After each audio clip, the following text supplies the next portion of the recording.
this video, we're going to look at equivalent fractions, decimals, and percents for fractions greater than 1. We sometimes call those mixed numbers. We have two learning objectives in this video. Number 1 is to generate equivalent forms of fractions, decimals, and percents using real-world problems, including problems that involve money, and use 6.5c, which is use equivalent fractions, decimals, and percents to show equal parts of the same whole. In example 1 here, you see that we have 3 little blocks here. Each of them have about 10 squares in each block.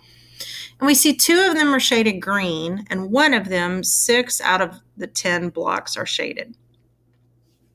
So if we wrote that as a fraction, we could write 2 and 6/10, or we could write 26 over 10.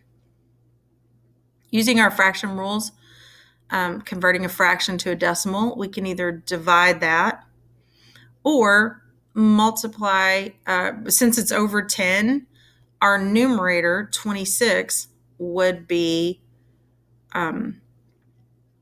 converted into our decimal. So that would actually give us 2 wholes, which you see, and 6/10 of another part there. So if we convert that to a percent, a decimal to a percent, you multiply by 100. So I move my decimal 2 places to the right, which gives me 260%. In our next example, I've got 2 more fraction blocks there, and they are divided into 8 sections, or 8 spots, as you see there. One of them is completely shaded in, and then 3 out of 8 on the other one are shaded in. So as a fraction, that would look like either 1 3/8 or 11/8. Using our converting fraction to decimal rules again, we would divide, or we could just use the whole block as 1 and then convert the fractional part of the other one. Sometimes that's a little easier to do rather than doing the whole shape or both blocks as 1.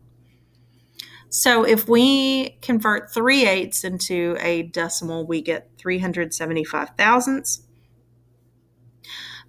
which means our percent then is changed into 137.5%, because we take our decimal in 1 375 thousandths, move it over 2 places to the right, and get 137.5%. In example 3, I've got 2 different 100 grids here. Now, if you notice, they're both not completely filled in. But if we were to count up the number of squares in there, we would get 130 squares, because I'm looking, the one on the left has 3 empty rows, but then the one on the right has 3 rows shaded in. So I could kind of take those and move them over and fill up one whole block and then have 30 left over in the other block.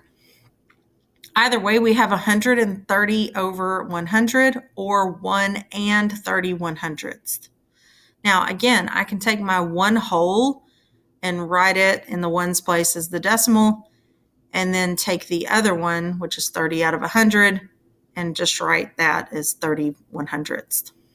When I convert that to a percent, again, I multiply by 100, which means I take my decimal, move it 2 places to the right, and I get 130%. Thank you.